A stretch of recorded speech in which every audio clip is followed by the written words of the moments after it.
After qualification practice start की कि हमारी फील्ड में एक तो कम्युनिकेशन का बहुत बड़ा गैप है। लम्स आईबीए का हो तो ग्रेजुएट है, मास्टर्स है, तो उसकी कम्युनिकेशन काफ़ी ज़्यादा अच्छी होती है। आपने प्रैक्टिस स्टार्ट की, आपने क्लाइंट्स को लेके आना अपनी तरफ, क्लाइंट को सेटिस्फाई करना, वो कम्युनिकेशन से ही होगा ना, क्योंकि उसको पहले नहीं पता कि आप में क्या वैल्यूज हैं। Yes, you are a chartered accountant, आपके पास ये स्किल सेट है, बट क्लाइंट को सेटिस्फाई करना कि वो आपको वो असाइनमेंट दे, ये एक बहुत बड़ा टास्क है। तो स्टार्ट से लेके अभी तक क्लाइंट्स के साथ जो कम्युनिकेशन की है, like how to sell actually, चाहे आप इंटरव्यू पे हैं, चाहे आपने वो क्लाइंट लेना है, वो या तो आप अच्छी फर्म के साथ एसोसिएटेड हो जाएं, बिग 4 के साथ पाकिस्तान में रहते हुए, या दूसरा ऑप्शन आजकल सबसे ज्यादा है कि मैंने पाकिस्तान से बाहर जाना। गल्फ कंट्रीज हैं, यूरोप हैं, अपॉर्चुनिटीज बेताश हैं, गैप से आईएफआरएस की तरफ शिफ्ट हो रहे हैं, सऊदीया 2030 विजन, तो सैलरीज भी अच्छी हैं, पैकेजेस भी अच्छे हैं। तो तीसरा ऑप्शन अपनी प्रैक्टिस का है। तो आपने क्यों चूज किया कि आपको प्रैक्टिस की तरफ ही जाना है, बाहर क्यों नहीं जाना, बड़ी फर्म को क्यों नहीं ज्वाइन किए करना, या इंडस्ट्री को क्यों नहीं ज्वाइन करना? एक बंदा बिजनेस करना चाहता है, चाहे ऑनलाइन है, फिजिकल है, छोटा है, बड़ा बिजनेस है, लाइक वो कैसे वो पाकिस्तान में रहते हुए बिजनेस अच्छे तरीके से स्टार्ट कर सकता है? अगर आप उसको कंपेयर करें यूएई से, जो कि नहीं किया जा सकता, लेकिन फिर भी कैसे करें? क्योंकि कोई ग्रेजुएट है, किसी ने मास्टर्स किया अकाउंट्स एंड फाइनेंस में, उनको अपॉर्चुनिटीज तो मिलती है फर्म में कि वो जॉब के लिए आ जाएं, इंटर्नशिप के लिए आ जाएं, ट्रेनिंग के लिए आ जाएं। बट लेट्स से अगर कोई फ्रेश ग्रेजुएट है, वो आपके पास जॉब के लिए आता है, उसने अप्लाई किया, उसने सीवी दी, उसकी सीवी कैसी होनी चाहिए? उसके पास क्योंकि है थ्योरेटिकल नॉलेज, उसके पास वो स्किल सेट क्या होना चाहिए कि अगर आपके पास वो सीवी आई, आपके एचआर के पास आए, तो वो सीवी स्टैंड आउट करे, वो बंदा स्टैंड आउट करे, और उसको किसी भी ऑर्गेनाइजेशन, चाहे वो प्राइवेट कंपनी है, चाहे फर्म है, उसको अपॉर्चुनिटी मिल जाए।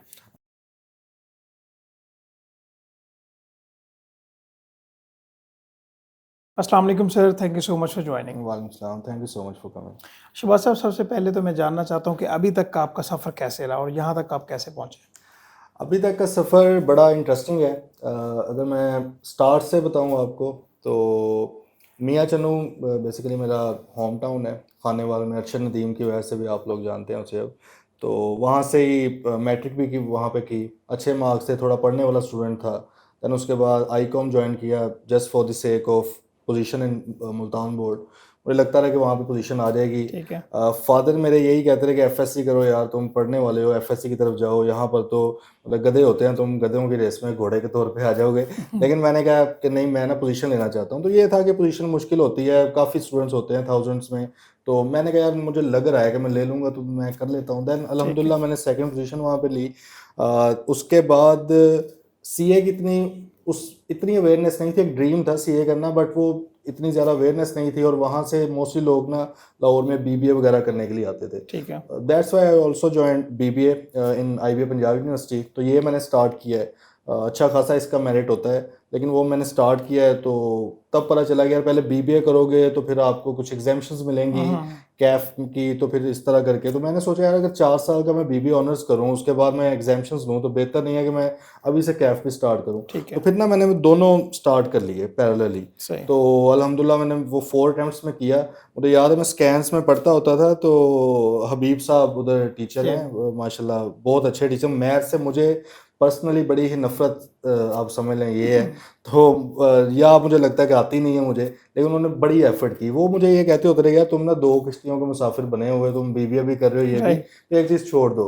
तो मैं उन्हें कहता था सर नहीं, मैंने करनी तो है, तो इंशाल्लाह दोनों ही करनी है। तो अल्हम्दुलिल्लाह वो भी हो गया, और इधर से भी फिर कैफ किया है। तो कैफ के बाद भी थोड़ा ऑड लगेगी बात, बट मैंने खुद विलिंगली मतलब बिग 4 की तरफ मैं नहीं गया।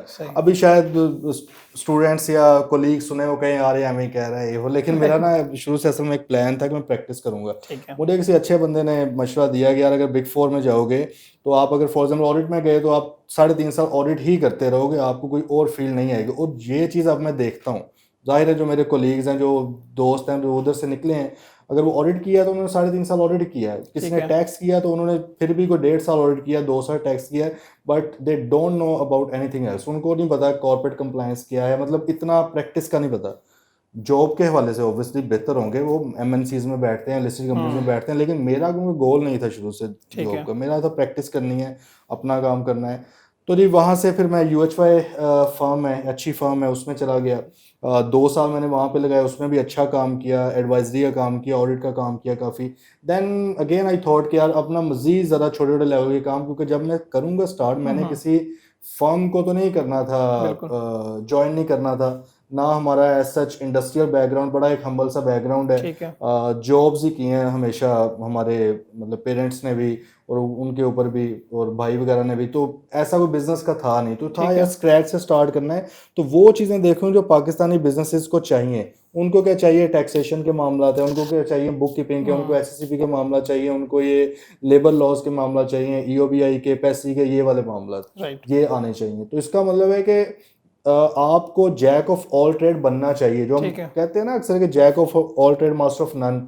ये अब टाइम गुजर चुका है। सही। आई गेस के मास्टर बनने की इतनी जरूरत नहीं है, आप जैक ऑफ ऑल ट्रेड बने, कम से कम थोड़ा बहुत आपको पता होना चाहिए। सही। बिकॉज देखें, आप एक कंप्लीट कंसल्टेंट है। जब बिल्कुल। आपके टेबल पे दूसरी साइड पे क्लाइंट बैठा है, उसको ये नहीं पता यार इस बंदे को ऑडिट आता है, इसको टैक्स नहीं आता, इसको उसने हर तरह की रंग बिरंगी बात करनी है आपसे, उसने आपको जज करना है। सही। फिर ये आपको फलां फलां फलां फलां चीज़ें आती है, आप क्या निटी ग्रिटी से जो लॉज किए हैं उनमें से निकाल सकते हैं उसको, तो आपको हर चीज़ की नो हाउ होनी चाहिए। ठीक है। इन दी एंड काम तो अभी भी हम सीख रहे हैं, आइंदा भी सीखते रहेंगे, अपने ट्रेनिंग से भी सीखते हैं, अपने जूनियर से भी सीखते हैं, सीनियर से भी सीखते हैं, ये तो बंदा सीखता ही रहता है।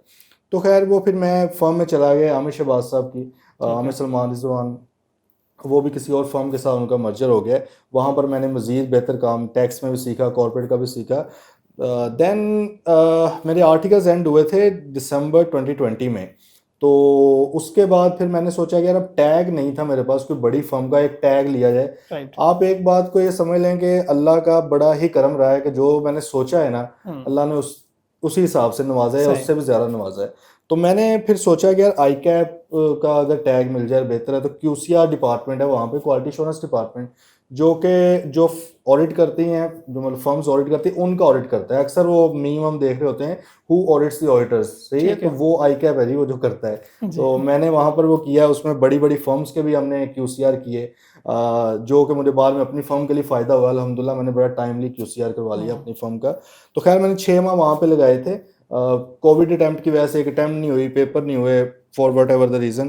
तो जुलाई में फिर मैंने 21 में अल्हम्दुलिल्लाह क्वालिफाई किया।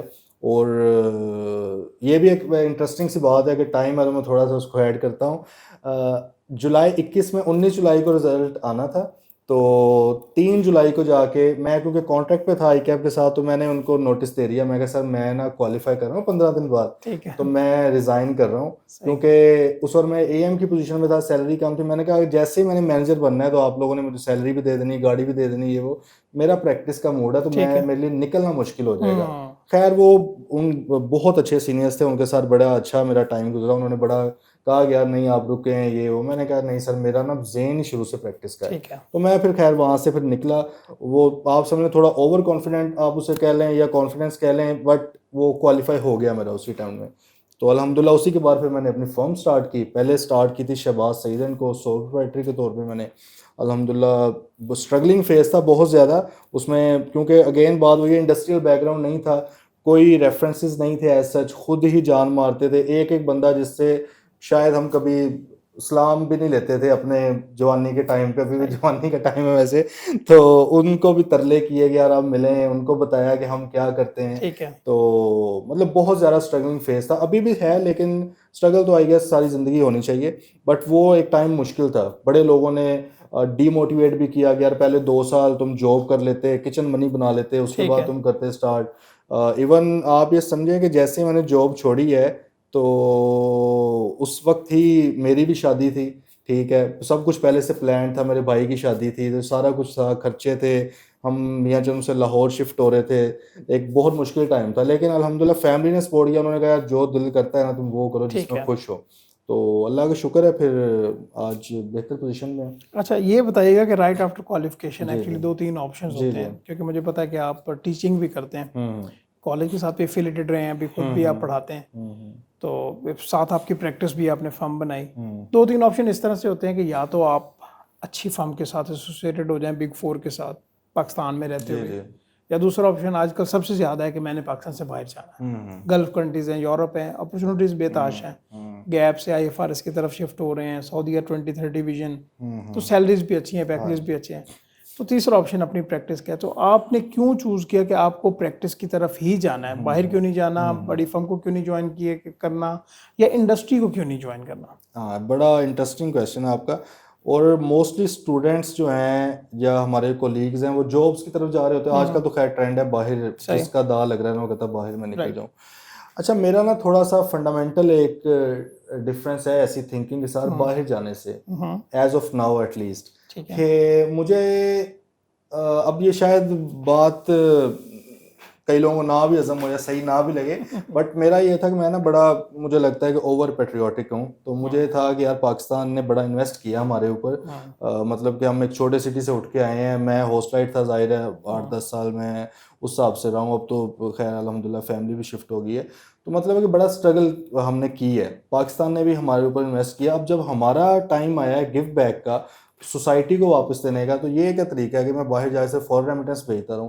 क्यों ना मैं यहाँ पे बैठ के एम्प्लॉयमेंट जनरेट करूँ। आज अल्हम्दुलिल्लाह हमारे पास 42 स्टाफ मेंबर्स हैं यहाँ पे हमारी फर्म के अंदर, जिनका सर्कल कुछ ना कुछ तो अल्लाह ने चलो हमारे वसीले से चलाया ही हुआ है ना। और इंशाल्लाह हमें बड़ी उम्मीद है, क्योंकि 2.5-3 साल में हमने जिस तरह ग्रो किया है, अगले 2-4-5 सालों में इंशाल्लाह बहुत ज़्यादा ग्रोथ हम देख रहे हैं अपने फील्ड में। तो एक ये था कि यार बाहर जाना इज़ नॉट एन ऑप्शन, ठीक है। तो इधर ही रहना है। अब दूसरी बात आई कि भाई जॉब करें या प्रैक्टिस करें, तो अगेन बात वो है कि एक बंदा जिसने 20-21 साल की एज थी जब वो कैफ वगैरह किया होगा, उस वक्त उसका ये विजन था कि यार मैंने बिग फोर में नहीं जाना, मैंने, क्योंकि मैं जॉब मटेरियल नहीं बनना चाहता। अब इससे कुछ लोग नाराज ना हो जाएं कि यार वो बिग फोर वाले जॉब मटेरियल, नहीं नहीं, वो भी हमसे बेहतर ही होंगे भाई। बट मेरा एक ओपिनियन है कि क्योंकि आप एक ही चीज जब सीखते हो तो आप फौरन प्रैक्टिस में अपनी प्रैक्टिस तो नहीं स्टार्ट कर सकते। हाँ, आप किसी फर्म को ज्वाइन करोगे, बट अगेन वो एज अ एम्प्लॉय करोगे आप, मतलब मैनेजर वगैरह लग जाओगे। मेरा ये था कि यार अपना ही करना है, तो उस वक्त से विजन था। क्योंकि कुछ चीज़ें अगर मैं इसमें कहूँ इसके पीछे क्या थी, एक तो उस वक्त के टाइम पे थोड़ा सा फाइनेंशियल जो था अट्रैक्शन, वो ये था यार जॉब में इतनी नहीं होती, प्रैक्टिस में तो खुद बनाने हैं ना पैसे, जितनी मेहनत करेंगे उतने ज़्यादा बनेंगे। ठीक है, आपके पास ऑप्शन है हलाल हराम का, ठीक है, आपने जो भी करना है अपने हिसाब से करना है, आप खुद उसके जवाब दें। एम्प्लॉयमेंट में तो काइंड ऑफ गन पॉइंट ही है ना कि भाई ये करो, अदरवाइज फिर ठीक है। हाँ, तो ये कुछ रीजंस थी जिसकी वजह से फिर मैंने ना और पाकिस्तान छोड़ने का सोचा और ना मैंने फिर जॉब का सोचा। और अल्हम्दुलिल्लाह मुझे लगता है कि ये डिसीजन मेरा अभी तक तो बहुत बेहतर है। और इंशाल्लाह मैं अपने ना स्टूडेंट्स को भी अक्सर कहता हूँ कि आप जब स्टार्ट करते हैं जॉब, अगर आप क्वालिफाई किया तो लेट से आपको इस वक्त के टाइम के हिसाब से ना कोई 2.20 2.5 के करीब आपको मिल जाते हैं पेमेंट। प्रैक्टिस आप जीरो से स्टार्ट करेंगे, आपको जीरो मिलेगा, जाहिर है आपने खुद बनाना है। लेकिन ये लाइन इस तरह चलेगी और आहिस्ता आहिस्ता इतना ज़्यादा इसमें डिफरेंस आ जाएगा, अगर आप सही डायरेक्शन पे हैं, डिपेंड करता है ना, बहुत ज़्यादा डिफरेंस आ जाएगा। आपको पता है सैलरी के ऊपर टैक्सेशन भी जो है वो सारा सिस्टम है, और उसके अलावा भी सैलरीज को इतनी ज़्यादा नहीं है। फॉर एग्जांपल आप स्टार्ट करें 2-2.5 लाख से, आप बहुत ही कमाल भी कर जाओ ना कंपनी के लिए, 5 साल बाद आपका 7-8 लाख रुपये हो जाएगा, इससे ज़्यादा नहीं होने लगा। आप प्रैक्टिस में बहुत कमाल करेंगे तो आप शायद 7-8 लाख वाला तो कोई एम्प्लॉय रख के बैठे होंगे। हाँ, तो ये कुछ डिफरेंसेस हैं। ये आई गेस ये थॉट का ही एक होता है, कई लोगों का शौक होता है। आई कैप के स्टैट्स के मुताबिक ना तकरीबन कोई आपके मुल्क में 82-83% लोग हैं वो CS के जो जॉब करते हैं। और ये स्टैट्स भी मैं इसको सही नहीं मानता, क्योंकि इसमें कई लोग ऐसे हैं जिन्होंने लिखा ही हुआ है वो प्रैक्टिस कर रहे हैं, बट वो कर किसी और तरफ जॉब कर रहे होते हैं, नाम की प्रैक्टिस होती है, जो कि वैसे गलत है आई कैप के बाई लॉज के मुताबिक। तो फिर भी मतलब मुझे लगता है कि बड़ी मुश्किल से कोई 12-15% लोग हैं जो फुल टाइम प्रैक्टिस कर रहे हैं, अदरवाइज लोग जो भी कर रहे हैं। तो मेरे ख्याल में पाकिस्तानी एक तो नेशन की थिंकिंग भी शायद यही है। तो बाकी अपना अपना ओपिनियन है, मैं तो यही कहता हूँ कि प्रैक्टिस ही करनी चाहिए।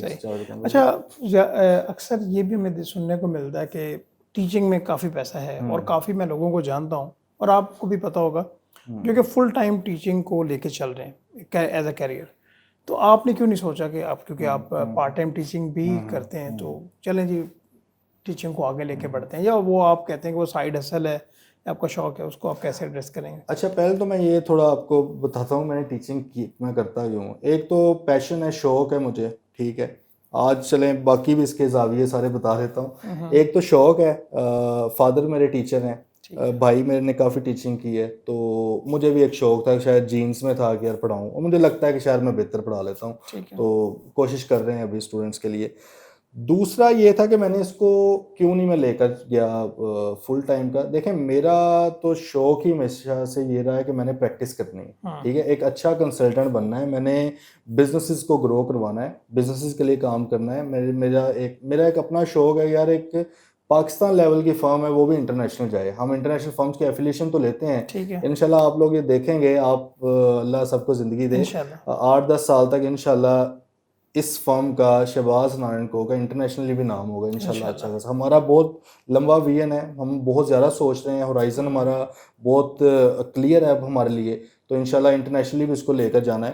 तो एक ये था कि यार टीचिंग करूं, एक तो रीज़न ये थी कि मुझे पर्सनली लगता है कि स्टूडेंट्स को ना थोड़ा कॉन्सेप्चुअली, थोड़ा प्रैक्टिकली भी पढ़ाने की नीड है। ठीक है फॉर्चुनेटली और अनफॉर्चुनेटली आई डोंट नो, लेकिन मार्केट में जो मोस्टली टीचर्स हैं ना वो प्रैक्टिस से दूर हैं। और ठीक जैसे है आपने बताया जो मेन टीचर्स हैं वो फुल टाइम टीचर्स हैं। राइट उन्होंने जबकि आर्टिकल्स किए हुए हैं, वो शायद काफ़ी टाइम हो गया, मैं किसी का नाम नहीं ले रहा, एक जनरल बात है, तो अब तो वो तरीके सारे बदल गए हैं भाई प्रैक्टिस करने के। अक्सर ने तो 15-15 20-20 साल पहले आर्टिकल्स किए थे, उस वक्त तो सुना के लैपटॉप भी नहीं अभी तक आए थे, एक एक लैपटॉप पे 3-3 ट्रेनर्स काम करते सही थे। अब तो एआई आ गई है, अब तो टेक्नोलॉजी आ गई है, सारा कुछ ही बदल गया, स्टैंडर्ड्स अपडेट हो गए हैं, बड़ा कुछ चेंज हुआ है। सस्टेनेबिलिटी आ गई हाँ एग्जैक्टली तो अब वो लोग, मुझे लगता है कि प्रैक्टिकल अप्रोच स्टूडेंट्स को नहीं सिखा पा रहे। अब हमारे पास यहाँ पे ट्रेनिंग्स आते हैं इंटरव्यू के लिए, लिटरली उनसे बेसिक से क्वेश्चन किए जाते हैं जिनमें थोड़ा सा प्रैक्टिकल पॉइंट ऑफ व्यू होता है, वो फेल हो जाते हैं, जवाब ही नहीं दे पाते वहाँ पे। तो पढ़ा उन्होंने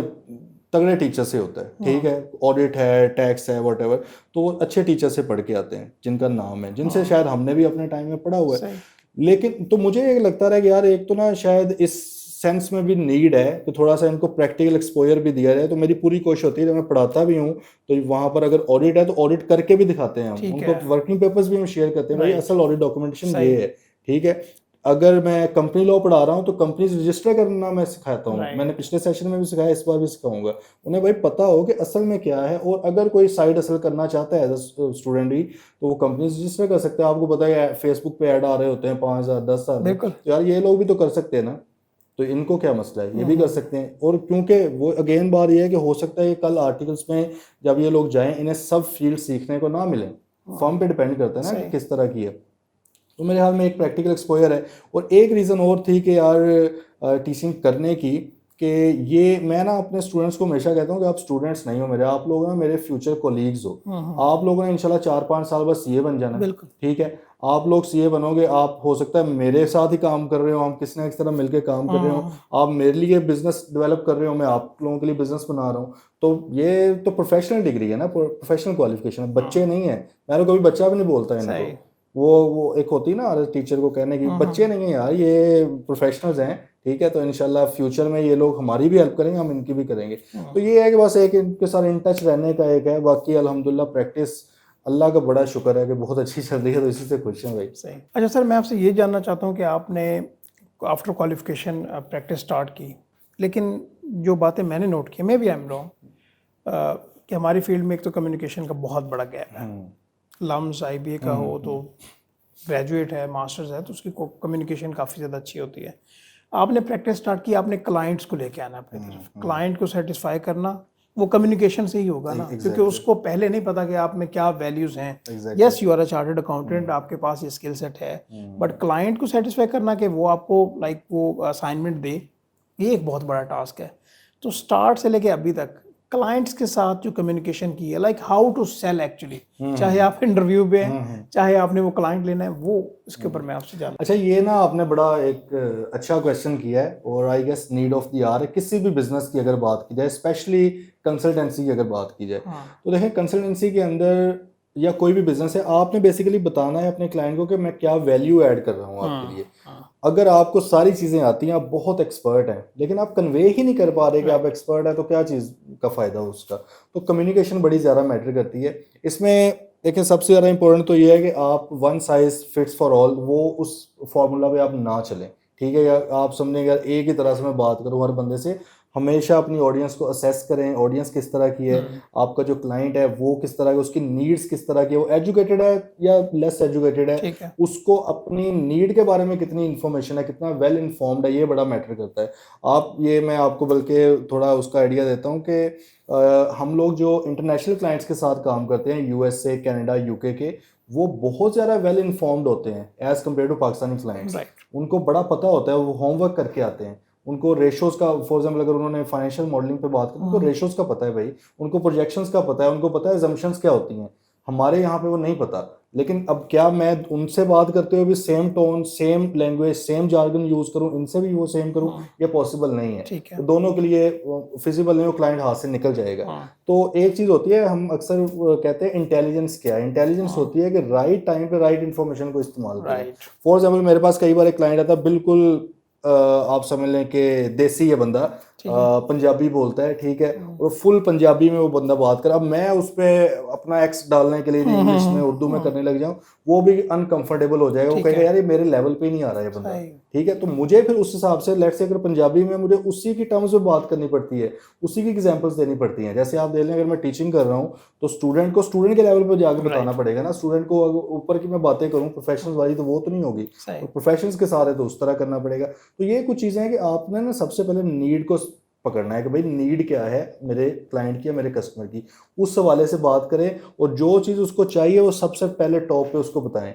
कभी भी मेरा अभी तक का जो एक्सपीरियंस, अभी तो सीख रहे हैं, कि ये ना करें कि भाई एक होता है ना कि मुझे ये आता है, मुझे ये आता है, इस तरह की चीजें।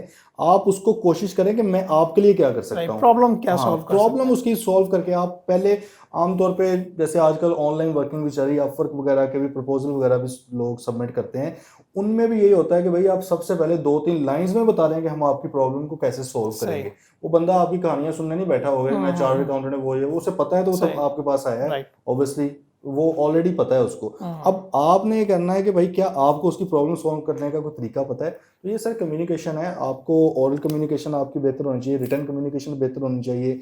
इसके लिए यही है कि थोड़ा सा पढ़ें, लोगों को देखें, सही है, ज़्यादा से ज़्यादा मुतालिया करें। मेरे ख्याल में जितना ज़्यादा आप पढ़ते हो उतना ज़्यादा कॉन्फिडेंस आता है, आपके पास नॉलेज उतना ज़्यादा आता है। रेलेवेंट नॉलेज गैदर करें और आई गेस इससे हो जाएगा। अच्छा सर, ये बताएं, लेट से मैं अगर अपनी एग्जांपल लेता हूँ, पाकिस्तान में अगर मैं बिज़नेस स्टार्ट करना चाहूँ कोई भी, और मैं चाहता हूँ कि वो एक अच्छे तरीके से स्टार्ट हो जाए, लाइक अगर देखा जाए तो कोई भी बंदा अगर शॉप भी एक छोटी सी बना लेना, तो शॉप पहले दिन ही कोई 4-5 अथॉरिटीज़ के लोग आ जाएंगे कि आपके पास ये डॉक्यूमेंट नहीं है, आपने ये अपनी रिक्वायरमेंट पूरी नहीं की, चलें जी आपकी दुकान सील होगी, या जो भी है वट जो भी आपने वेंचर किया है। एक बंदा बिजनेस करना चाहता है, चाहे ऑनलाइन है, फिजिकल है, छोटा है, बड़ा बिजनेस है, लाइक वो कैसे वो पाकिस्तान में रहते हुए बिजनेस अच्छे तरीके से स्टार्ट कर सकता है? अगर आप उसको कंपेयर करें यूएई से, जो कि नहीं किया जा सकता, लेकिन फिर भी कैसे करें? अच्छा, इसमें भी सर ये है कि बिजनेसेस में इश्यूज तो हैं, लेकिन काफ़ी बेहतरी भी आई है ईज़ ऑफ डूइंग बिजनेस में ना। मतलब 2021 की रैंकिंग आई थी, उसमें पाकिस्तान 108वें नंबर पे आ गया था 136वें से। मतलब है कि बेहतरी की तरफ गामजन हुए हैं। और आपको नेगेटिव बातें तो हम मतलब अक्सर करते हैं, पॉजिटिव भी आपको बताता हूँ। SCCP का जो इंटीग्रेशन का मॉडल है, इनका जो मतलब आप अगर इनके साथ कंपनी अपनी रजिस्टर कराते हैं बतौर प्राइवेट और पब्लिक, तो आप बैक वक्त 5 से 6 इदारों के साथ रजिस्टर हो जाते हैं। मतलब आपको पहले जो जाके रिश्वतें देनी पड़ती थी फिजिकली, उस काम से, झंझट से थोड़ा छुटकारा मिला है। और ये मज़े की बात है कि ये सिस्टम जो है ना, दुनिया में सिर्फ 5 मुल्कों के पास है जो इतने इदारों के साथ करते हैं। तो पॉजिटिव चीज़ें भी हैं। अब बात वही है कि आपने ये देखना है कि भाई अगर तो मैं खुद कर रहा हूँ, मतलब मैं बिजनेसमैन हूँ, तो मुझे खुद नो हाउ होनी चाहिए इसकी, यार मैंने किस किस इदारे के साथ होना है, तो मेरे लिए आसानी है। अगर आप खुद नहीं करना चाह रहे तो भाई थोड़ा सा फिर उसको आउटसोर्सिंग की तरफ जाएं, आप किसी बेहतर कंसल्टेंट के पास जाएं, वो आपको करेगा। फॉर एग्जांपल अगर मैं आपको कहूँ कि अब ये अगेन बात वही है कि इंडस्ट्री स्पेसिफिक चीज़ है। लेट्स से मैं आपको ये कहता हूँ कि आपको आईटी सॉफ्टवेयर हाउस, क्योंकि आजकल वो काफ़ी ट्रेंड में है, वो खोलना चाह रहे हैं, तो आपको किसी कंसल्टेंट के पास जाएंगे अच्छे के बाद, वो आपको बताएगा कि भाईजान अगर आप बतौर प्राइवेट लिमिटेड कंपनी होते तो आप SCCP के साथ होंगे, आप सर्विस दे रहे हैं पाकिस्तान में बैठ के, आपको पंजाब रेवेन्यू अथॉरिटी अगर लाहौर में है, पंजाब में, इसके साथ होना है, सिंध में है SRB है, KPK में KPR है, इस तरह BRA है, वो आपको होना है। देन आप FBR के साथ इनकम टैक्स की रजिस्ट्रेशन आपकी होगी, आपकी फलां डेट्स के ऊपर विथहोल्डिंग वगैरह होगी। EOBI एक इदारा है, उसके साथ होना है। PESI एक इदारा है, उसके साथ होना है। तो एक अच्छा कंसल्टेंट आपको बताएगा। हाँ, अगर आप चाहते हैं कि नहीं भाई मैं खुद ही करूँ, थोड़े कॉस्ट सेविंग की तरफ जाना चाहते हैं, देन आई गेस पहले प्रॉपर होमवर्क होना चाहिए, उसका होमवर्क करके जाएं। पाकिस्तान का एक छोटा सा इशू ये है, ओवरऑल का तो नहीं, लेकिन ये जो लाहौर, कराची, इस्लामाबाद है ना, काइंड ऑफ ओवर रेगुलेटेड है। मतलब हमारा जो कल्चर है उसके हिसाब से, वैसे तो इंटरनेशनली तो सही है, उधर तो ये जाहिर है एक एक चीज़ डॉक्यूमेंटेड होती है, लेकिन यहाँ पर अवाम इतनी वेल इन्फॉर्म नहीं है अपने बिजनेस डिसीजंस के हवाले से इवन, लेकिन काफ़ी ज़्यादा इदारे उनके पीछे लग जाते हैं। तो ये देखना चाहिए पहले कि भाई कौन कौन सा इदारा मेरे ऊपर मतलब कि वो इम्प्लीमेंट होते हैं, किसके रूल्स एंड रेगुलेशन। अगर नहीं आपको idea then go for a better consultant, right. अच्छा सर, मेरा ना आपसे लास्ट क्वेश्चन होगा, इररिस्पेक्टिव सीए से सीए के खिलाफ, कि कोई ग्रेजुएट है, किसी ने मास्टर्स किया अकाउंट्स एंड फाइनेंस में, क्या उनको अपॉर्चुनिटीज़ तो मिलती हैं फार्म में कि वो जॉब के लिए आ जाएं, इंटर्नशिप के लिए आ जाएं, ट्रेनिंग के लिए आ जाएं? बट लेट्स से अगर कोई फ्रेश ग्रेजुएट है, वो आपके पास जॉब के लिए आता है, उसने अप्लाई किया, उसने सीवी दी। पहले तो मैं आपसे सीवी के ऊपर थोड़ी सी बात करवाना चाहता हूँ कि लाइक एक पिक्चर वाली सीवी है, रंग बिरंगी सीवी बनी हुई है, एक प्रोफेशनल सीवी है, एक प्लेन सीवी बनी हुई है, सारा उसमें मैटर सारे डिस्क्लोज किए हुए हैं उन्होंने, अपनी एजुकेशन जो भी स्किल्स वगैरह हैं। मैं आपसे ये जानना चाहता हूँ कि उसकी सीवी कैसी होनी चाहिए, उसके पास क्योंकि है थ्योरेटिकल नॉलेज, उसके पास वो स्किल सेट क्या होना चाहिए कि अगर आपके पास वो सीवी आई या आपके एचआर के पास आए तो वो सीवी स्टैंड आउट करे, वो बंदा स्टैंड आउट करे और उसको किसी भी ऑर्गेनाइजेशन, चाहे वो प्राइवेट कंपनी है चाहे फर्म है, उसको अपॉर्चुनिटी मिल जाए। देखिए बड़ा अच्छा है क्वेश्चन है। इसमें सबसे पहले हमें ये देखना चाहिए कि आजकल कंपटीशन बहुत ज़्यादा है। कोई भी बंदा ये नहीं कह सकता है कि अगर उसने 3 अटेम्प्ट्स में कर लिया है तो वो पता नहीं सब कुछ ही उसको आता है, उस बाकियों से बेहतर है ऐसा, क्योंकि उसके पास भी थ्योरेटिकल नॉलेज है। 10 अटेम्प्ट्स वाला है, उसके पास भी थ्योरेटिकल नॉलेज ही है। और ग्रेजुएट है तो उसके पास, ग्रेजुएट है उसके पास प्रैक्टिकल तो भी किसी के पास भी नहीं है। तो सबसे पहले तो सीवी की अगर बात की जाए तो सीवी में जैसे आपने कहा कलरफुल कर लेते हैं, आई डोंट थिंक इतनी कोई ज़रूरत है। मैं तो अपना आजकल पिक्चर पे बड़ा एम्फसाइज हो रहा है कि आप पिक्चर डालें, क्या पिक्चर डालनी चाहिए? नहीं, पिक्चर्स देखें, आई गेस ये थोड़ा सा पर्सनल ओपिनियन हर किसी का हो सकता है। मेरा जो पर्सपेक्टिव है, मेरे ख्याल में तो I don't need to see the picture, मुझे नहीं उसकी ज़रूरत। तो आई गेस मोस्टली जो इंटरनेशनली भी रिकग्नाइज की जाती है चीज़ें, उसमें पिक्चर इतनी ज़्यादा रेलिवेंट नहीं होती। हाँ, आपका एक सीवी का फॉर्मेट है, सिंपल हो, ठीक है, उसमें कोई बहुत ज़्यादा रंग शंग ना डाले हों, एक सिंपल सा कलर इस तरह का हो, उसका आपका फॉन्ट का भी कलर ऐसा हो कि वो पढ़ने को भी थोड़ा इजी टू रीड हो, ठीक है। तो यही है, बहुत ज़्यादा उसमें वो भी ना करें, गड़बड़ भी ना करें, इतना ज़्यादा चीज़ें डाल देते हैं कि वो बंदा, और ऐसी ऐसी फजूल चीज़ें होती हैं कि हमें पता होता है कि इस लेवल का स्टूडेंट नहीं ये चीज़ें कर सकता, तो आपको नहीं करना चाहिए। एक तो है कि उसमें सारी सच्ची इन्फॉर्मेशन लिखें, सही बातें लिखें, क्योंकि अगर एक अच्छा इंटरव्यूअर होगा वो कहीं और जाएगा नहीं, सीवी से पकड़ लेगा, बिल्कुल वो रिलेट कर लेगा। हाँ, वो सिर्फ सीवी में से कहानियां निकालेगा सारी। तो आप वहाँ पे जाके बड़ा ज़्यादा ब्लैंक भी हो जाएंगे, फंस भी जाएंगे। आप सीवी को सही लिखें, जो जो चीज़ें आपके पास मौजूद हैं वो करें। अब बात आ गई कि उसके अंदर आप स्किल सेट कौन सा, कंपटीशन है बहुत ज़्यादा, उसमें क्या कर सकते हैं। देखिए आजकल तो बहुत ईजी हो गया कुछ भी लर्न करना, कोर्सेज वगैरह अवेलेबल हैं, आप लोग भी आई गेस करवाते हैं। यूट्यूब पे बहुत सारा कोर्सेज अवेलेबल हैं, वहाँ से भी आप लोग कर सकते हो, फ्री ऑफ कॉस्ट कर सकते हैं। तो आपको ये देखना चाहिए मैं किस पोजीशन के लिए कर रहा हूँ अप्लाई, तो मैं स्टैंड आउट करूँ यार किसी भी चीज़ में एटलीस्ट। मेरे ख्याल में इस वक्त जो फर्म्स हैं या जो बिजनेसेस हैं, ऑर्गेनाइजेशन है, वो ये देखती हैं कि यार बंदा खुद कितना प्रोएक्टिव है, या उंगली पकड़ के इसको लेके चलना पड़ता है। देखें, अगर किसी ने थोड़ी सी कोशिश की है ना, फॉर एग्जाम्पल अगर मैं अपनी बात करूँ, मेरे पास एक स्टूडेंट आता है, उसने कहा सर मैंने सेल टैक्स रिटर्न फाइलिंग सीखी हुई है मैंने, ठीक है, मुझे खुशी होगी कि यार इस बंदे ने कुछ तो किया। मैं उससे 2-4 सवाल पूछूंगा बेसिक से, उसके लेवल के। अगर उसने जवाब मुझे अच्छा लगा कि यार ये बंदा प्रोएक्टिव है, इसको सिखाया नहीं गया, इसने खुद जाए, इसको पता था कि मैंने आगे जाके करना है काम, थोड़ा बहुत नॉलेज लेकर आया है। एक स्टूडेंट आया मेरे पास इंटरव्यू के लिए, उसने कहा कि सर मैंने ना कंपनीज भी 2-3 इनकॉर्पोरेट की हैं। मुझे बड़ा अच्छा लगा कि यार, क्योंकि बहुत बड़ी चीज़ नहीं है वो मेरे नज़दीक, बट मुझे अच्छा क्या लगा, इसकी अप्रोच कितनी एक्टिव है। तो आई गेस ये है कि आप देखेंगे रेलेवेंट स्किल सेट कौन सा, थोड़ा बहुत उसके ऊपर प्रैक्टिकल नॉलेज लेकर आए, फिर आप स्टैंड आउट कर सकते हैं। चलें sir, thank you so much कि आपने माशाल्लाह बहुत डिटेल में और बहुत इंटरेस्टिंग आपने गुफ्तगू की, और मैं उम्मीद करता हूँ कि आपकी फर्म प्रॉस्पर करे आगे और आप भी तरक्की करें, और इंशाल्लाह फ्यूचर में आपसे दोबारा हम एक सेशन जरूर रखेंगे। Thank you so much. Great.